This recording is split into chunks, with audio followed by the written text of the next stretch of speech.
What is going on? How's it going, Brandon? What's up, man?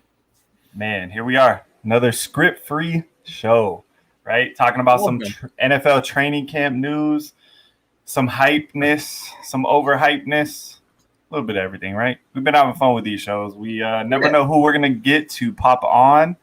What was it? Last episode, we had a appearance from COVID list Ray GQ. So that was pretty cool. Shout out to Ray for jumping on with us on the last episode. And, anytime we're talking about some Ron, speaking of just popping up out of nowhere, had the time. There he is. He's like Chris Collinsworth. He just slid right in. Jay Rich is here. Let's go. How's it going, everybody? Man. You miss me?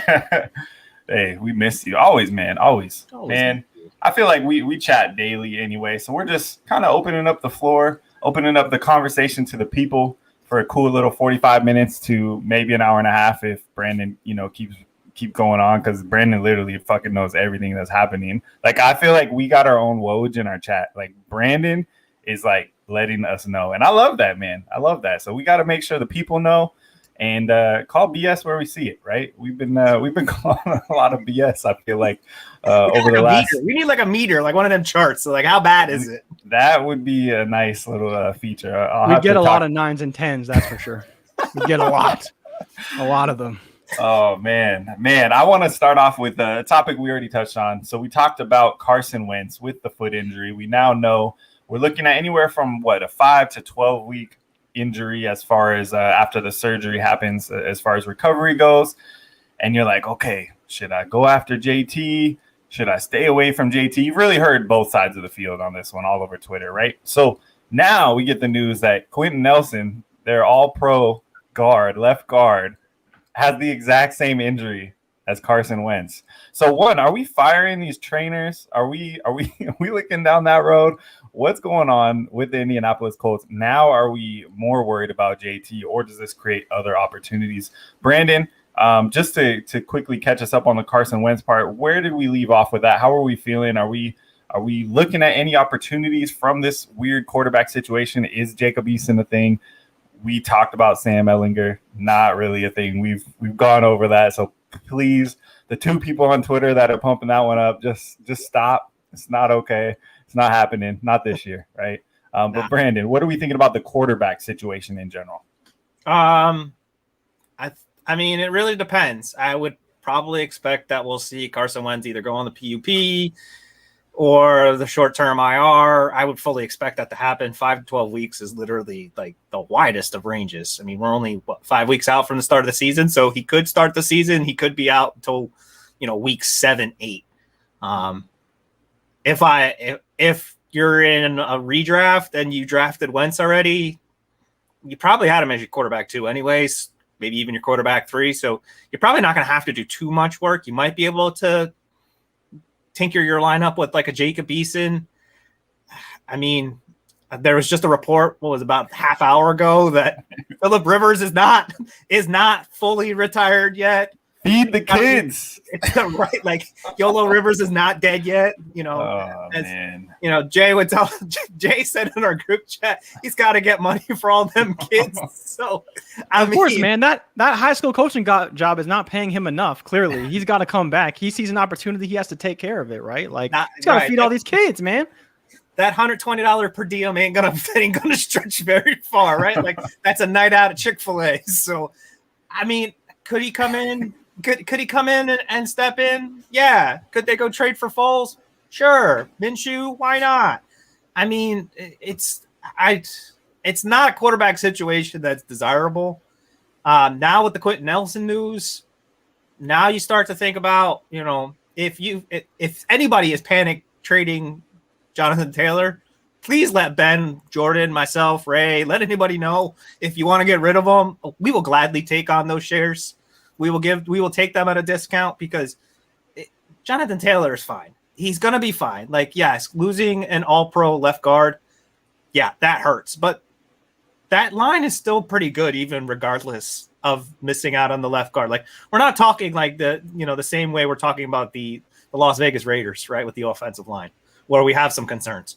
the Colts, yes, this is a hole. This is going to pose a little bit of a problem, but it's not like all of a sudden Jonathan Taylor is going to go from, this great running back to all of a sudden being an average running back. We got to just chill with that. So that's kind of where I stand on it. Yeah, that makes sense. I think that Jonathan Taylor is the one that we're seeing right away. Like, that's the instant reaction that I think people got to stay away from.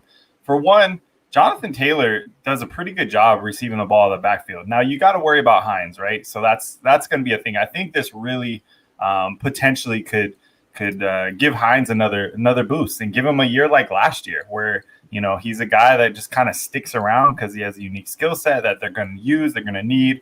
I think you could have been on either side of the fence on this one with Marlon Mack coming back as well.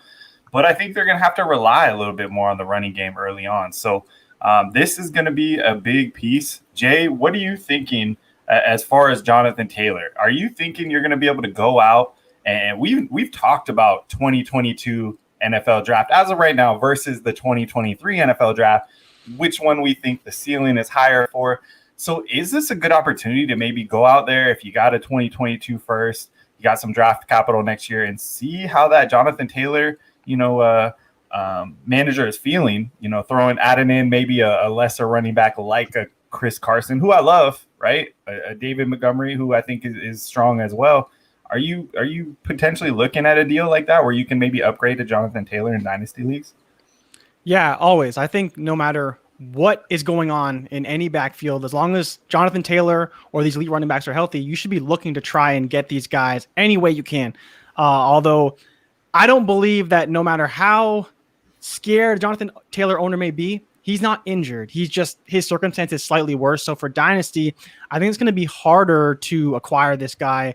I'm looking at maybe like an Austin Eckler plus a first could maybe push an owner over the edge.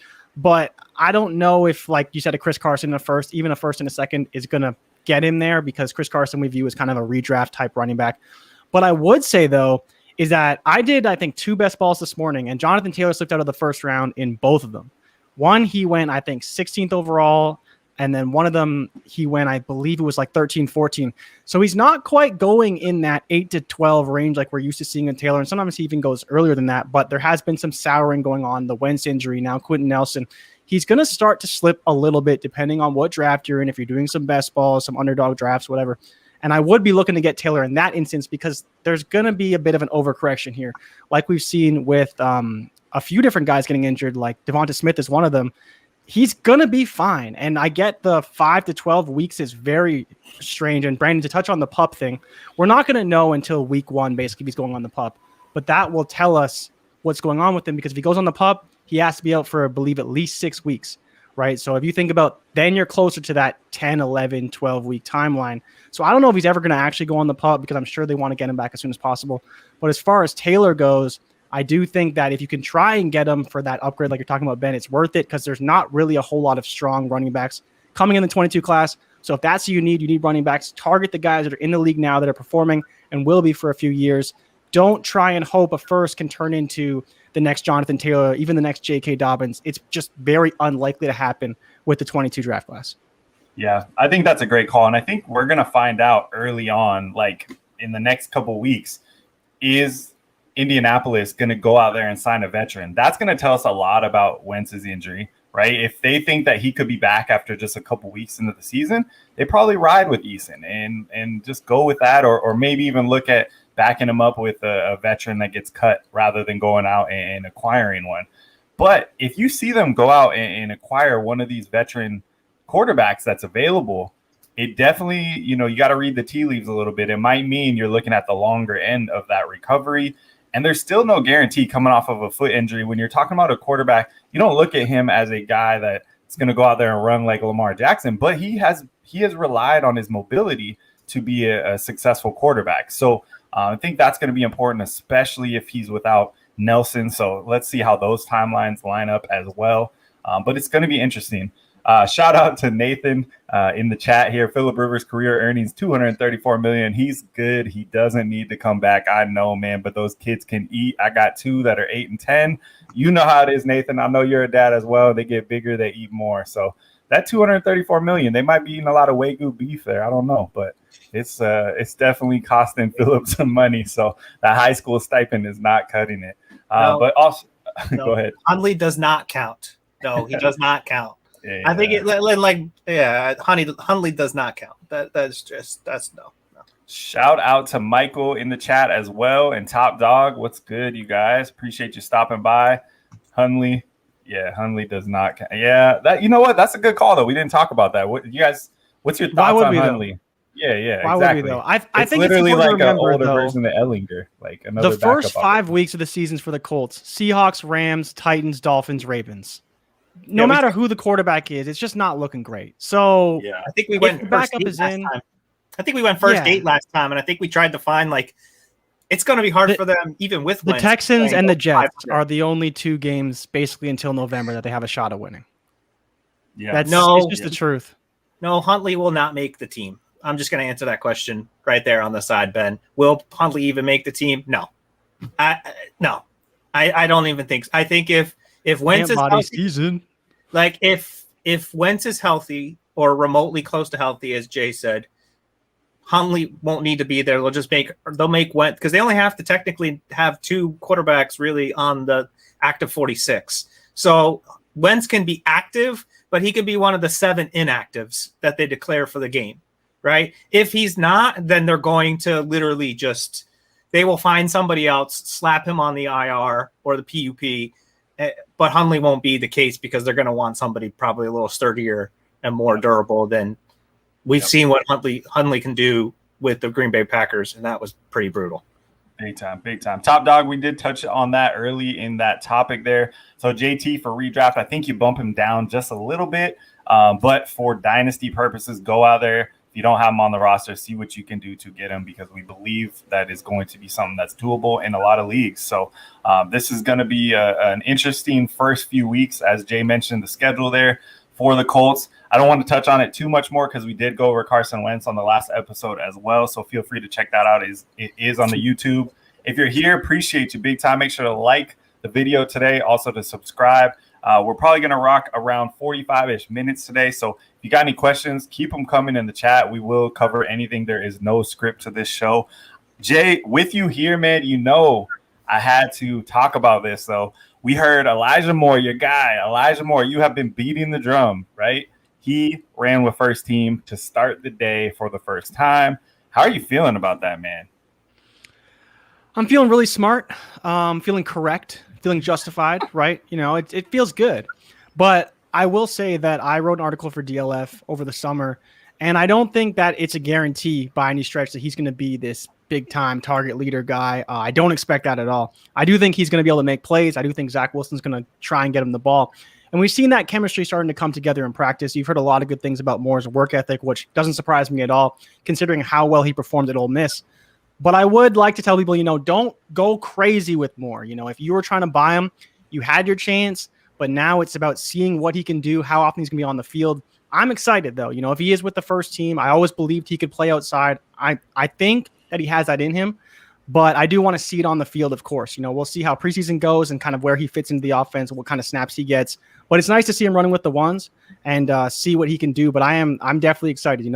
I'm ready to cash those chips in a little bit and really start to get some profits off all those shares of Elijah Moore I've been preaching for so long.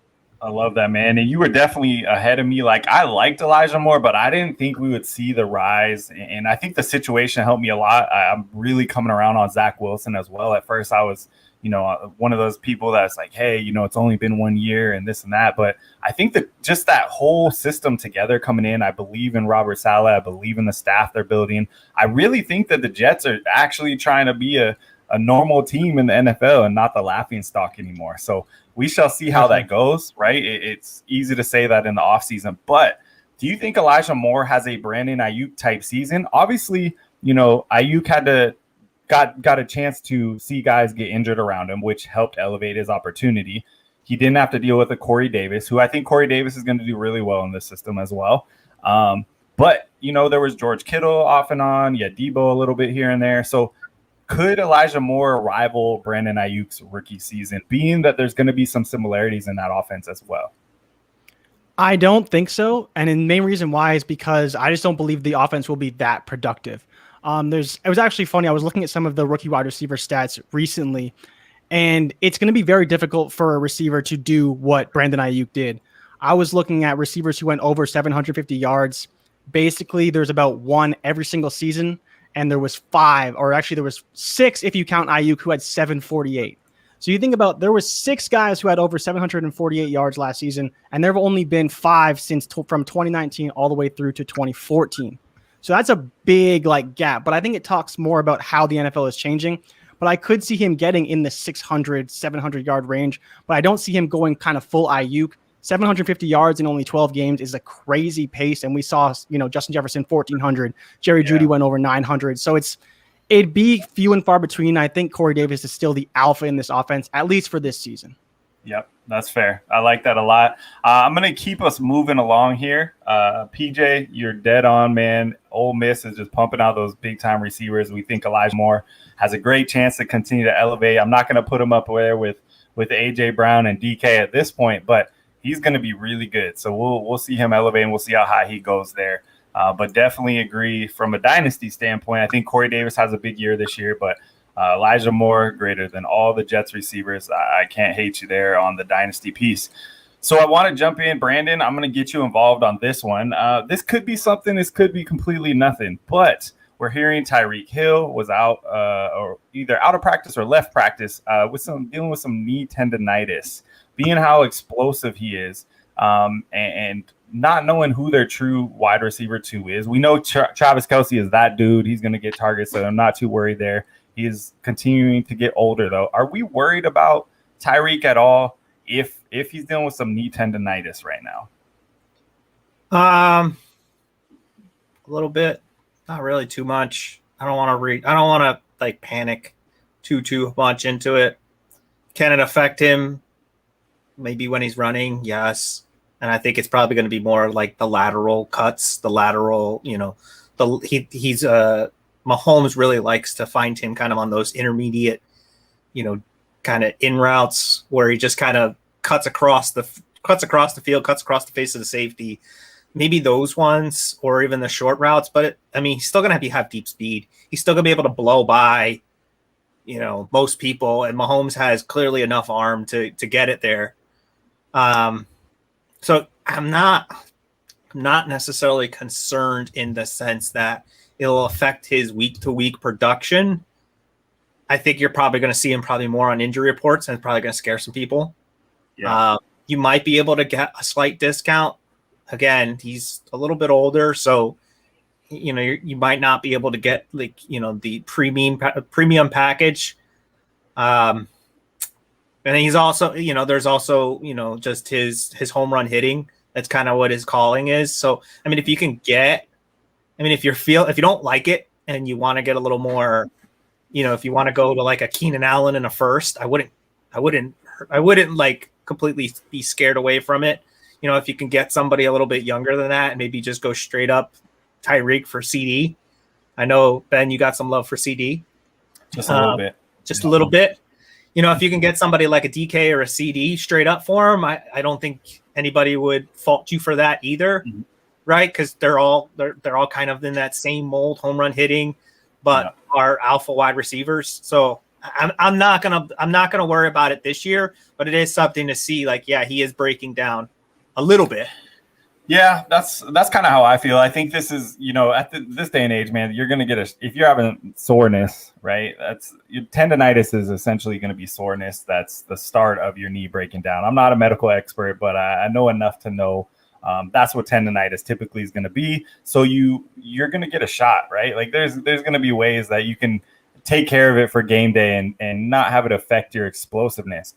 But I think it is something to monitor for the long term. So if you're in redraft, I'm not worried at all. I might not even be worried too much in dynasty, but something to monitor for a guy that's built on explosiveness anytime you're talking about a knee for the long term. Because if he starts to break down a little bit, again, wide receiver is not going to be as much of an issue as running back, right? I'd be a lot more worried when I hear knees and running backs. But that's kind of my feel there. Jay, anything different on that? Or are you feeling pretty similar to those thoughts? No, man, I think you guys nailed it. And we've seen Tyreek play through injury before. I forget what happened with his foot whether it was Achilles or something. But yeah, remember he could run and he had no problems running, but it was stopping, right? And I think we've seen him play hurt a little bit, so I'm not too concerned about him being tough enough to play. But tendonitis it's rough and it's not great. And for anything, it's more of a pain management thing, and it may affect him in the middle of the game, may affect him after the games, and he has to just do a little bit more stretching and making sure all of his muscles are well supported, and just working on that, because, like you said, it's going to eat away at him, and there's nothing really we can do, and he just has to continue to kind of manage it as best he can throughout his career. Okay. And they have only one Thursday game, right? That would probably be the only. That would be like the only situation where I would say, like, yeah, it's definitely something to monitor. They have one Thursday game, and it's way down in December. So I wouldn't even necessarily, like, that would be the only thing where it's like, well, I could see them doing like some maintenance and maybe, again, I don't think you're going to see more than he's going to miss Wednesday practices every week. Yeah, I like it. If you're here viewing, make sure to like and subscribe. Again, keep those questions coming. We're going to get through some of those now. I'm going to jump back just to the Colts really quickly. Just quick thoughts on this one. I'll take this one, guys. So thoughts on Marlon Mack. I think it's more interesting to me to see how he comes back from a major Achilles injury, right? With Cam Akers being some news, it would be nice to see someone come back, look explosive, look like their old self, but he's with Jonathan Taylor at the end of the day. So does he get a little bump with everything that's going on?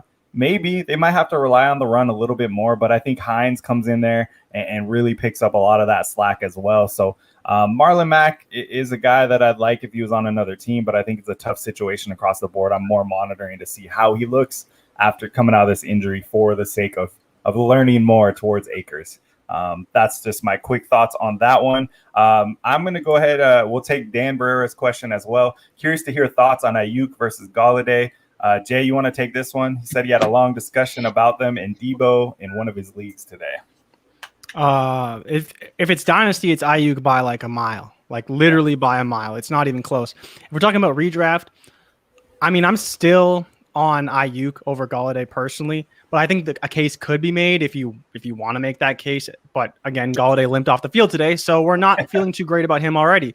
Brandon, I don't remember if it was a hamstring or it wasn't really clear what it was, whether it's just a leg injury, which is not great. Preseason, that's your explosiveness, that's your stop-start.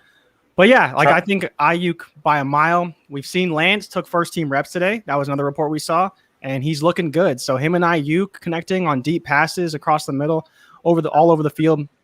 I'm Ayuk all day over Golladay, but I do know that there will be a point probably where Golladay will be a buy, because if people start to get down enough on him, he will be a bit of a value. So I would monitor that situation, because the Giants are a bit of a mess right now. And so if someone's wanting to sell him really cheap, I may be willing to buy, because he can do some great things. I just think it'll be a little few and far between, especially compared to Ayuk. Yeah. I like that a lot. I'm in step. Yeah, I'm in step there. 100% there. I don't even think it's close in redraft either, to be honest. Yeah. I don't think it's going to be even close in redraft. I think at the end of the year, they're probably going to be almost the same value, like in terms of production wise. Ayuk might even have more. I've seen a lot of Ayuk videos with Jimmy G. You're just hoping that Golladay gets tremendous volume, because like Ayuk could be a little bit volume capped just because of the players he plays around. If Golladay was promised like 150 targets and we just don't know about that, that's where the value could be closer. But I'm not expecting that at all. Yeah. I expect it to be pretty close. And with the hamstring injury, I don't know how serious it was. We'll pay attention to that one. But that kills you coming onto a new team, trying to build rapport with a new quarterback, a quarterback that already was struggling without Saquon last year. So now you don't know how long Saquon's going to be out. Is he going to be ready week one? Is he going to sit out a couple weeks? I think it's probably going to be more be out for a couple weeks or extremely light load, but we'll see how that works out. So Galladay's a tough one for me. I really think he's going to be very dependent on touchdowns to become someone that's really going to help you consistently. He could, because you're going against probably an Evan Ingram, which hasn't really crushed it in the end zone either.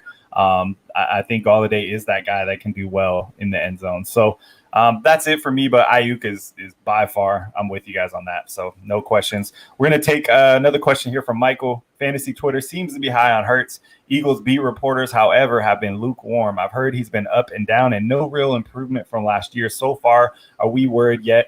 Yeah, I agree with you. Fantasy Twitter has been I would say up and down on Hurts, depending who you're paying attention to. I do think that the Philadelphia beat writers or Philadelphia media in general will be hard on any sport. So I do take that into effect a little bit, but B, why don't you take this one to start? What is your thoughts on this question? Are you worried about Jalen Hurts? No, I'm not. I'm just not. I can't get too worked up over some training camp practices. They just put pads. Everybody just put pads on today, right? Like I'm not gonna worry too much. I'm not going to Philly fans will boost Santa. They threw snowballs at people. Like I'm not like Philly's a tough place to appease people. It is. They're fiercely loyal people, but they're probably one of the most brutal loyal fan bases you're gonna find. So even if they're saying lukewarm things about Hurts, they're gonna support him. They're gonna back him. I mean, it doesn't help too, and I think we may have talked about this in our group chat. It doesn't help Carson Wentz going down because they were probably banking on that being a first-round pick when they traded him. So if that's now a second rounder and they only have a first, it's going to be kind of difficult. From an Eagles perspective, for them to really trade Hurts plus multiple picks to say, go get a Deshaun Watson, right? Or to go get an Aaron Rodgers. Like there's going to, I don't necessarily, I think we got to kind of just pump the brakes a little bit on the whole Jalen Hurts is lukewarm, right? Like, his fantasy, the reason why people are high on him fantasy-wise is because he can run the football. I mean, the man had so many rushing attempts. I feel like his first game, I think it was like 16 rushing attempts. It's a lot of rushing attempts. And I know, like, he's probably going to be like a discount Lamar Jackson in fantasy, right? You're going to get the legs. You're going to get some decent passing production. But anybody who's out here thinking he's going to go 24 for 28 for 320 and 3 touchdowns each week, needs to get needs to take that step back. But I think he's going to be a viable fantasy option for people. I think we've got to pump the brakes. I know, Michael, you're an Eagles fan. You're worried. You're trying to suck for Sam Howell. I get it. You want him, right? I know you want him. But I think we got to see if Jalen Hurts really is the real deal there, because they may not need to burn that first-round pick on a quarterback if Hurts can show development. That's fair. I want to jump over to the Vikings here. Jay, I'm going to lead off with you on this one. So we know that Olabisi Johnson goes down with a season, and it was ACL, I believe, right? ACL. So what are we thinking for that wide receiver 3 with Minnesota? Out of the gates, based on numbers, I don't think that they're on the field all that often compared to other teams, right? So you probably look at Irv Smith Jr. a little bit more because he's probably going to be on the field. We will know he went through that dip where everybody said Tyler Conklin's going to be the guy once Kyle Rudolph went to the Giants. So now we look at your guy, Amir Smith-Marset. We also are hearing a consistent good things about KJ Osborne, last year's rookie. And he's more of a shifty guy, where Amir Smith-Marset is probably more of your straight line speed guy. So both have some interesting qualities. What are your thoughts? Is either one of them somebody you're looking at right now in this offense? Thielen is great, but he's a lot older. So there's, if Thielen went down, I'm just saying, like, could one of these guys step into that role with BC not being there? So first things, I don't want to, lead the listeners, watchers, viewers astray. The wide receiver 3 on Minnesota does not matter. It really doesn't. Like, it's Dalvin Cook, it's Justin Jefferson, it's Adam Thielen. That's it. Those are the only guys worth rostering. You can try and go after a wide receiver 3 on Minnesota. I do think it will be KJ Osborne, and we're talking about this actually in the Discord. I think Amir Smith-Marset is a little bit more of an Adam Thielen backup, and I think that's kind of what he was drafted to be. He's also a great return man. They can use him in kind of a gadget fashion. But if you're going to bank on someone, I think KJ could be a better bet because I think he'll see a few more snaps. I do love Amir Smith-Marset. You go back, check my tweets. I tweeted about him like January 30th of 2019 or something because I was hoping he would declare for the draft, but he decided to stay at Iowa. So I think that's kind of where it comes down to, is that I understand wanting to roster KJ. I think there's opportunity that could be there because, the Vikings are also the least vaccinated team in the league. We don't know what's going to happen with them. There's all these things coming out about the Vikings now. But I do think that in regards to Thielen, though, I want to touch on that a little bit. Because even if Thielen does get a lower snap share, the problem is he is still so lethal in the red zone. He's going to get the valuable red zone opportunities. So even if you're the wide receiver 3 or wide receiver 2 getting the ball between the 20s, Thielen's the guy in the red zone. We all know that. Justin Jefferson, the guy in the red zone. Dalvin Cook, the guy in the red zone, which is why you don't really want to own the wide receiver 3. As far as Irv Smith, Tyler Conklin go, the Vikings still run a ton of 12 personnel. So I don't really think it gives Irv a bump at all personally. Like I said, KJ Osborne's probably the guy I would want, as I think who I see with the majority of the snaps at wide receiver 3. Smith Marset is kind of a flyer right now. I think he could replace Thielen down the line and offer some value in the return game, which doesn't mean a whole lot for fantasy, but I do like his talent, and I think they'll find ways to use him on the field. Love that. Going to jump over to Dallas here. Talk about the running back situation. A lot of buzz for Tony Pollard this offseason. He is an electric, smaller running back. Does some things really, really well. But we're talking about Ezekiel Elliott, who's coming off of a down year in his typical standards, right? So now we've seen a consistent buzz to how great Zeke looks as far as being in shape. He looks a lot leaner, looks a lot faster throughout these workouts, throughout his camp videos. It's all lining up. Dak Prescott is back. B, how are you feeling about Ezekiel Elliott? Where are you drafting him as far as redraft goes? Is he someone that's in the first round for you at this point? And what about dynasty? We always get to that point with running backs. As soon as we're at that 25-year-old mark, we're like, these guys are 40. We don't want to touch them anymore. I think it definitely got worse after the Todd Gurley whole situation just a couple years ago. I think we really ramped up how that's looking. But Zeke looks healthy as heck. He looks fast. He looks lean. He looks in shape. He looks like he's a man on a mission. And this offense seems like it's ready to blow up. So what's your thoughts for Zeke in redraft and for dynasty? I'm buying Zeke in redraft. I don't know why he's running back 16. His ADP right now is hovering at the 15 mark. So he's early second round. I mean, I'm fine with that. I think that's probably a good number for him. I think when we're talking about Zeke, I know Ray has kind of talked to all of us, and I think we all agree, the offensive line is the key. I mean, yes, having Dak definitely is an upgrade over Ben DiNucci, Andy Dalton, and anything else that the Cowboys were going to try and throw back there at quarterback, even Garrett Gilbert, right? So if Zeke has a good offensive line in front of him and Dak is there, I don't see why Zeke can't be running back 2, maybe even running back 3 overall by the end of the season. Like, I think you're probably getting a little bit of a value there in redraft, just because it's silly to kind of think that, all of a sudden he just fell off a cliff. Like, yes, I know, but I know all that, he's getting older. He's paid, he's enjoying life. But the reality is he came back slimmer. He looks thinner. Mike McCarthy likes to throw the football to the running back position. And I think you're going to see a lot with Dak. Like, you're going to see him dump it off, a lot.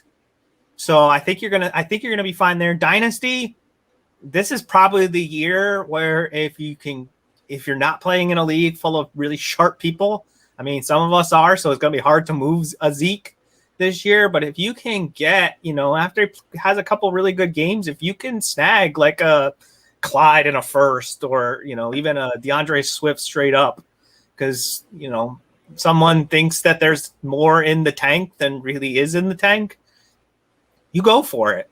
I think that's just where you got to be at, right? You got to know where Zeke is in most people's tiers and where you can take a step down, get a pick, even if it's a 2023 pick, 2023 first. We're going to all start banging on that drum real hard if it hasn't already, it doesn't even have a hole in it already, right? Yep. Them early 2023 picks, there's at least 4 good, if not elite level potential running backs in that class. And you're going to want to start to build on that. You're not going to want to be sitting around waiting. There's still some good 2022 backs, but if you can get that 2023 pick because somebody thinks, oh, it's 2 years out, I don't need to, I don't need it right now. Hey, if you can go get that plus a guy like Clyde for Zeke, I mean, who's really saying no? Yeah. No, I think that's a good call. I was definitely someone who was selling Zeke last year, and I did across the board. Now I'm like looking at his rededication to his body. I'm like, man, that's tough. So to me, if I have Zeke on a dynasty contender, him and like Derrick Henry are probably those guys that I'm not going to go and just and just move if I'm contending, because I know they are going to break down at some point. And yeah, you gotta make that decision. But these guys, man, if you ride them out, you might get another 2 really good years, like potential top 5 years. And if you do, like, that's so worth it going for a contender. So I'm going to ride it out until the wheels fall off, I feel like, in those situations. I just saw a trade on the DLF Trade Finder. You guys are going to get a laugh out of this one. Ready? It just happened today. Zeke was traded today for a 2022 first, a 2022 fourth, and a 2025 first round pick. People are traded 2025. I mean, Wow. They really want Arch. They really want somebody down that road. So, I mean, Yeah. that's exactly like, again, it's 2 years out. It's 3 years out. It's 4 years out. You can get those, like, we haven't really talked about it yet, but the whole Quinn Ewers situation, right? You're going to have some guys that are in these next few drafts that you're going to want to get a hold of that by the time Zeke hits 27, 28, 29, you're not going to be able to get it. You're going to have to ride it to the sunset like you are with Derrick Henry. So if you're going to sell, this is the year. Yeah. Yeah, I think I agree with Michael here. I'm in some more like pretty standard level leagues that I don't know the people a whole lot, and people are already going after those 2023 first over the 2022 first. It might get to the point where some of those earlier 2022 first, which I'm not saying there's like nobody in 2022. It might get to the point where those 2022 firsts are fairly easy to acquire. So that's always something to pay attention to. Values happen throughout all these conversations. But I want to jump over to the Atlanta Falcons here. We are going to get to a question in the comments, but first, we heard Calvin Ridley today during his post-practice press conference. He was talking about his foot was messed up last year. He never felt right. Now, all of a sudden, he feels fully healthy. So, Jay, I know you are a Calvin Ridley guy. So what is your thoughts on Calvin Ridley? Is Atlanta going to be throwing a ton? We know Julio moved on. This Falcons team is not looking so hot. But does that speak well for Ridley? What's your thoughts there? I mean, people who follow me know that I love Ridley. Wide receiver 1 in the 2018 draft class, drafted behind DJ Moore. We all know he's still mad about that. That's why he always beats up on Carolina. Check his numbers. They are disgusting. But to think that he had a messed up foot last season, still had 90 receptions for nearly 1,400 yards and 9 touchdowns. The ceiling is honestly the roof for Calvin Ridley. With that being said, it is still difficult for me, and I want to get your thoughts on this as well, to rank him as a tier 1 wide receiver. Very often you see him go as wide receiver 4 off the board, right behind Devontae Adams, Nuke Hopkins, Stephon Diggs. Maybe you see him go before Nuke sometimes, but usually I see him go after. I love Ridley. It could be 160, 170. Like, it really could be almost a record-breaking target type of season, because that's how much they're going to need to rely on him. He is that talented. I think he's that good. He showed what he can do without Julio just last season, and he really, really finally had that like crazy breakout we all expected. But this season, he's getting drafted very high. He's not really a value. He could be the wide receiver 1, but I think a lot of us aren't expecting him to be. He will probably deliver close to, what you draft him to be, but there's definitely not a whole lot of upside to find with Ridley. And so I'm curious your guys' thoughts on whether you think even a wide receiver 4, if he's being a bit discounted, like, does he have the chance to be wide receiver 1? I absolutely think personally that he has the chance to be wide receiver 1. I think, like you said, the targets are going to be incredible. So his route running, I mean, he's built on route running, right? So if he's getting open, I believe in Matt Ryan getting him the ball. I think that team's going to have to throw a ton. They have Mike Davis. Hey, I have Mike Davis on a lot of teams. I think he's a great pickup at his current ADP, as long as he doesn't keep rising anymore. But that makes me think, yes, I think Ridley is going to be a guy that gets a ton of targets. It kind of reminds me, even though he didn't change teams, the situation itself changed enough. It reminds me a little bit coming into Stephon Diggs' season, where he just blew up because of targets. So I think we could see that level of production. But you are getting him at the height, right? Like, he's, would you say, wide receiver 4 on ADP, or right around there right now? So that 4 or is at the, 5-ish, right? That's high. probably where his ceiling is. He definitely could be wide receiver 1 overall. I'm not saying that, but he's right there. There can't be that much of a difference in scoring from wide receiver 4 to wide receiver 1. It's got to be fairly close, I believe. Well, you think about like Devontae Adams, right? The problem with that is, like, everyone wants Adams because he has like 20 touchdown upside, like 16 Yeah, touchdown I'm upside. not betting Diggs, against Adams, bro. Diggs scored a ton of touchdowns last season. I think it's that choice Yeah. between Nuke and Ridley, because Nuke, obviously, tremendous volume. Ridley, tremendous volume. Touchdowns will be there. He's never scored less than 7. So it's like there's a lot of things to like from both guys. But I think if you're banking on the offense, you're probably banking on Arizona, right? Then you get below him. Are you really taking Ridley over some of these kind of like tier 2, like high-end tier 2 receivers? It's hard to say, but the volume is going to be there. Like that's the thing you can bank on with Ridley. Yeah. I mean, I think it's going to depend on Ridley's health. He's had some lower leg issues in the past, right? He's had some hamstring pulls, some foot, some ankle things. I think he's got easily 170 target potential. And I don't even think I think that might even be lowballing in a 17 game season. I think he's going to see somewhere between 12 to, I think he's going to have games where he's easily 15, 20 targets. Because they're just, when you just look at what they have Russell Gage, not a threat to him. Obviously, they got the unicorn in Kyle Pitts, but realistically, how many targets is he going to see? Hayden Hurst is still there. How many targets is he going to see? I mean, yeah, whatever comes out of that backfield, and maybe we can transition then to the question that's in the chat. Yep. About D'Onta Foreman.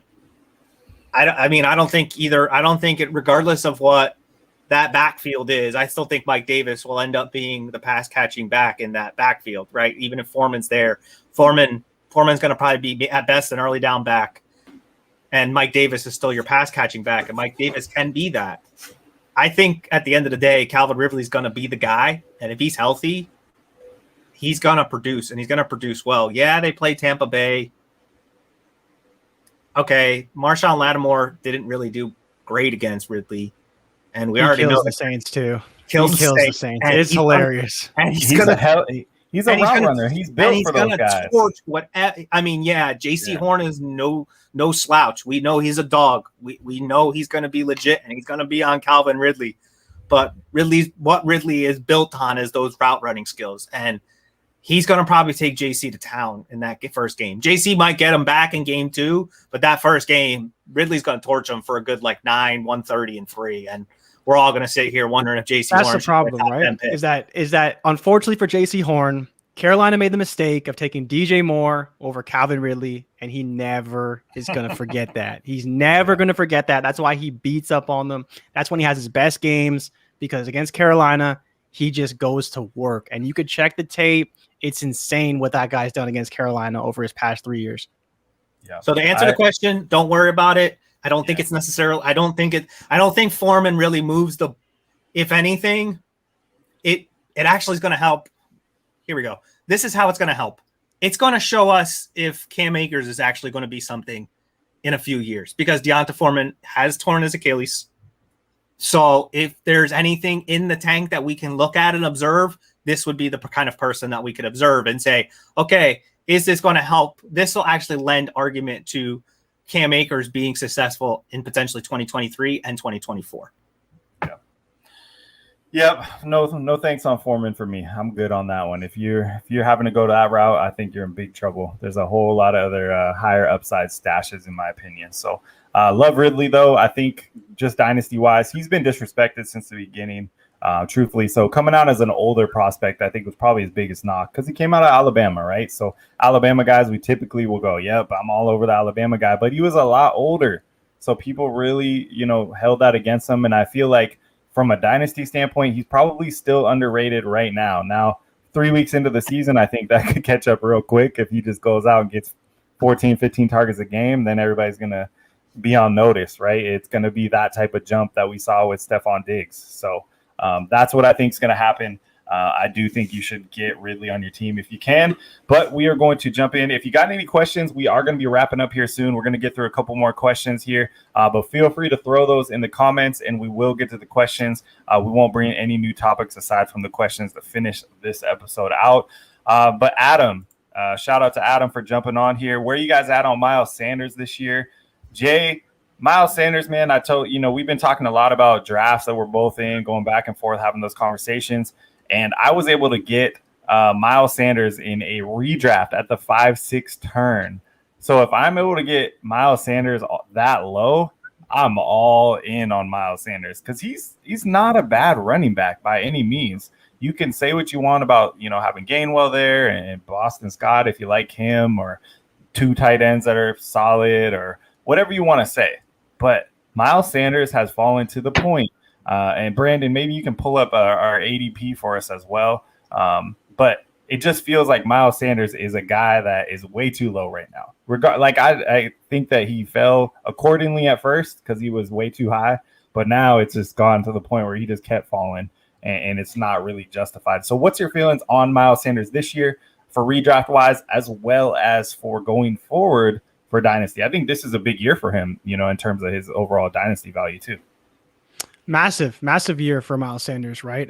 He hasn't had a great start to his career. He hasn't got the touches we expected out of him. We thought he'd break out. But to kind of go back a little bit, I wasn't able to touch on Jalen Hurts. I actually got, a little bit of a commentary from our boy Ray GQ, and he actually sold me Jalen Hurts. I traded him some good players. He traded Jalen Hurts to me and a few other guys, and he's already regretting it. He's seeing some of the reports. He's, watching some of the tape. And he thinks Jalen Hurts can have a great year. And if you believe in Jalen Hurts to have a great year, I think you believe that Miles Sanders can have success this year as well. At the end of the day, this offense is going to run through Jalen Hurts. If Devonta Smith is healthy, if Miles Sanders is healthy, if Jalen Reagor can have a little bit better season, if Travis Fulgham gets in the fold, I think this is an offense that could be successful. I'm not worried about Gainwell. He's great at what he does. He was great in college. He's not as good as we thought he was at the end of the day. We thought he could be a high-end draft pick, and he wasn't, so he's probably not that great, probably not much of a threat to Miles Sanders.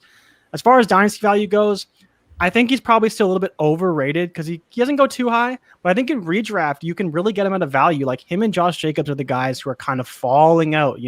They started off with David Montgomery and Chris Carson, and they keep falling down these boards to where they're fifth, even sixth round picks. I think at that point, you're getting a guy who has at least RB2 upside, maybe not quite RB1 upside, but definitely has, high-end RB2 upside if he falls in for a few extra touchdowns, catches a few extra passes. We know that Miles Sanders can do it all. It's just whether or not we see it this season. And I think at value, he's probably worth a shot, like I told you in your draft just a few days ago. Yep. Yeah, I love it. B, anything to add on Miles Sanders there? You like him, hate him, don't mind him? I'm not necessarily completely all the way out. But I am, if he's healthy, I think I've said this in the Heisman tier of the Destination Daddy Discord. If he's healthy, he can be a great running back. His issue has been health and staying on the field. Yeah. And that's just what it is. I'm looking at the DLF Trade Finder right now, and there's some decent trades. I've got a moth hanging around me, so if you see me swing, it's not a Jew. All right. Miles Sanders fans. It's all them Miles Sanders fans. They all coming out like these nasty moths. Miles Sanders and a third round pick for Trey Sermon in first. I think you can get better than Sermon. So if you don't like Miles Sanders, you're not all the way in. I know there are some people that are not all the way in on Miles Sanders. This thing is like dangerously coming close to my head. I'm ready to swing. I'm not even joking. Y'all are getting free entertainment. He said danger. He said dangerously, and it's a moth. It's a moth. It happens every night down here. This is in the lounge, right? But if you I'm looking at another trade where it's Noah Fant and Miles Sanders for Nick Chubb. I'm actually okay with that. What the heck? This thing just keeps coming right at my head. It keeps darting past. You guys can't see it, but it's darting right past my head. This thing is pure entertainment, pure gold. I think if you're in on Miles Sanders, you're in, and you got to believe it. You buy him. He's probably going to be on a discount because there's a lot of people that are out on him. If you're selling him, that's the price you're probably going to have to. That's kind of some options that you can go. You can either tier down and take a first round pick. Yes, Brandon fights Mothra. That's why you got free entertainment. We don't even charge here, right? Yeah. Brandon, question for you though: would you sell him now or would you sell him mid-season? Like, where are you at with Miles Sanders? Because I wait personally. I think there is a opportunity where he could rise in value because I think he's too low. So would you sell him now? Like, would you take that? Offer up Noah Fant and Miles Sanders to get Nick Chubb, or are you saying, I'll wait till the season and see what happens because he may rise in value? I would probably do the exact same thing that the Sixers are doing right now with Ben Simmons. I think you got to wait. I really think you got to wait because what you're I'm giving you guys, just Miles Sanders and Amon-Ra St. Brown for DK. That's kind of like that. That's the kind of trade you're getting. You're trading a back end wide receiver. You're talking about a high end wide receiver one, but you have to attach something to Miles Sanders in order to get that elite player, right? If he comes out and let's say Jalen Hurts and Miles Sanders go 1-2 combo and just start torching. I don't know the Eagles schedule. Maybe Jay, you can pull up the first handful of games, but if they go out and they ball for the first month,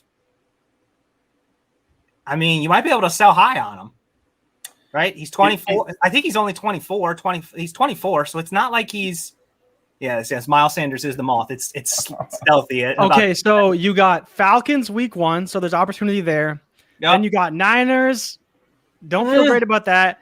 But then you got Cowboys, Chiefs, Panthers, Bucks. Like maybe there could be a small window. There's 4 Sell them after week 1, y'all. Sell them after week 1. Week 1 could be a big week. It could be a big week. If he comes out and gets 60 yards in week 2, regardless of those like solid other weeks after that against decent defenses, that could be week 5. I think I heard Cowboys, Chiefs, Panthers. Cowboys, Chiefs, Panthers. Yeah, that stretch could be bad defense against the run, bad defense. 4 or 5, right? 4 or 5 decent. I would say by 4 or 5, you got to get out. If you are trying to sell him midseason, you got to get out by week 4 or 5. Because what's the rest? Okay, hold on. Because you got Bucks, so he's gonna suck that week for sure. But then you have Raiders and Lions. So that right there could be again another small window, which I believe is week 6, 7.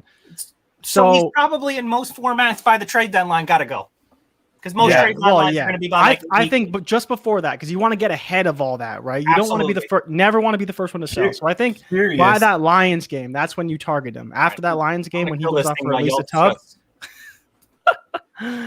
Yeah, I think that's the week against the Lions. Well, I believe it's week 7 or week 7. I think that's when you want to sell him off for sure. Hey Jay, how's your Patriots defense looking this year? I know they're like you can never like count them all the way out. That's tough. Yeah, that's tough. Yeah. I think they're gonna be. I mean, they're gonna be better, obviously. But the problem for me is like they've added a few new guys. They kind of need to reacclimate themselves. I'm hoping Stephon Gilmore is still gonna be there because there's still some rumors that he may get restructured, may get traded. I think it seems pretty clear now he's gonna stay. But I think I just want to see it again. I want to see them be dominant. They brought in more pieces. But obviously, we don't care about the defense. It's the offense. What's the offense going to look like? Who's going to be the quarterback? Are they even going to be good? I'm expecting confusion across the board. That's fair. And the reason I say that is a guy like Myles Gaskin is interesting. That's who they play in week 1. So if you're looking at a target to add to maybe preseason. That's preseason. Oh, okay. So what are they week 1? They play the Falcons. Oh, Miami Dolphins. No. Falcons. No. Miami Dolphins play the Patriots week 1. Oh, we're talking about the Patriots. Okay. Yeah. I was talking about because you said Miles Sanders. No, Myles Gaskin. Oh, Myles Gaskin. Oh, so we tried Miles and Miles. Now. Yeah. So now we but what I'm saying, I'm tying it back to Miles Sanders. That might be an opportunity to go try to get a Myles Gaskin with Miles Sanders plus something like a 2023 first or one of those high-end guys. Because I think Myles Gaskin is going to stay underrated. He's probably, I think his ADP is around that 6th round right now, somewhere give or take a little bit. Lower. He's probably 7th, 8th. Because the problem with him is we don't know his future value, right? And what it'll look like.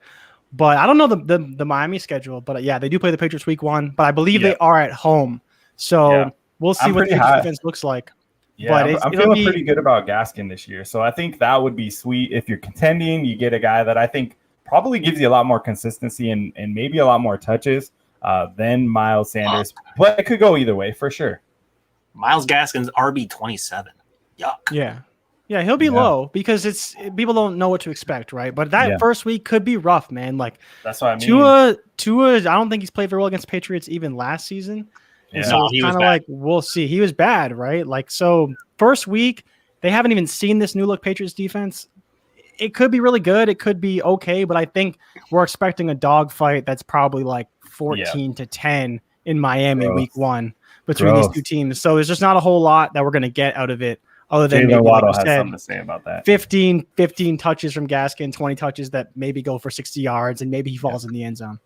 No, that's fair. I think you might be able to Awesome. give him a little bit more too, to be honest. Because I mean, I know Miles Gaskin again, like Jay said, in Dynasty, people really just can't care about Miles Gaskin. They just think Jared Doakes is going to take over something. They feel like Salvin Malcolm Brown, Vulture, there's all Malcolm these Brown. things. Actually, you know what? That's when you buy him because Malcolm Brown's going to blow up week 1 with 2 touchdowns. Jordan Howard 2.0. You know it's coming. Malcolm Brown week 1. It's like it's like Sammy Watkins week 1. Then he gets moved back to the Rams for a 6th. It just happens. Yeah. It just happens. So yeah, I think that's actually a pretty good. That's a good pivot, right? If you're comfortable in Gaskin long term and across the season, Go pick up a 2023 first as well. Yes. Especially for somebody. Yeah, I mean it's worth it if somebody believes in Sanders and then he pulls his hamstring week 2 and you're second guessing it. Awesome. B, this is it, man. We are going to end it now because, I mean, we're jumping on, I feel like, every few days now. So we'll never schedule this. We'll never have a script. That's how the script-free show is going to work. But it's fun. We just chat it up like we do every day. So, B, anything to take us out there? Anything from you before we go? Like, subscribe. Yeah. We're going to keep doing these. I know there's a bunch of guys we probably missed on that everybody's probably like, well, how didn't you talk so about much stuff? Yeah. Listen, we didn't talk about Tua and Albert Wilson. We didn't talk about, player 8. We didn't talk about Sam Darnold. We haven't talked about this has been like a Carson Wentz show for a bit here, but no more Carson Wentz, man. We got enough of Carson Wentz. Yeah, we got to chill with Carson Wentz unless the man comes back week 1. Yeah, it's Martha Proof content. I mean, and drop your comments. Find us on Twitter. Any one of the 3 of us. Find us in the Destination Devy Discord if you're in there and you're listening. Drop your questions in the general chat, wherever chat. We will do every question. Question that, let's say almost every question, because I know some of y'all crazy out there. So I'm gonna put that in there. Yeah, let's not be real. Let's be realistic. Yeah. Let's have a good conversation. I mean, that's the whole concept of this show is nobody. I mean, we drop maybe some hot takes occasionally, but it's mostly just having fun. That's really what we're about, having fun. Any recent or new articles from you, B? All right. He's slacking, man. No, he's putting all his time into this right here, the script-free show. I love it. And keeping that Discord alive. That is underrated. Jay, man, appreciate you. This is your first time on the Script-Free Elite Seeker show. Thanks, bro. Appreciate you jumping on. I know we had to pull you away from you're like wanted in every direction, so it's always nice to get you on here, man. And you called me earlier today too when I was trying to man, I talk to you. I bug you every damn day, so that's how we roll. But man, what are you working on right now? You got some fun stuff coming up, a brand new show coming up. You got a couple current shows as well, but what do you got? Where can people find you? I was gonna say I got a couple of current shows, and man, that's news to me. I know, but man, Wake Up with Ray G, it's gonna launch next week. There'll probably be a small. I mean, the announcement already came. I don't know if we're gonna do much promo for it, but that'll come out next week, every morning or Monday to Friday, 8 a.m. to 9 a.m.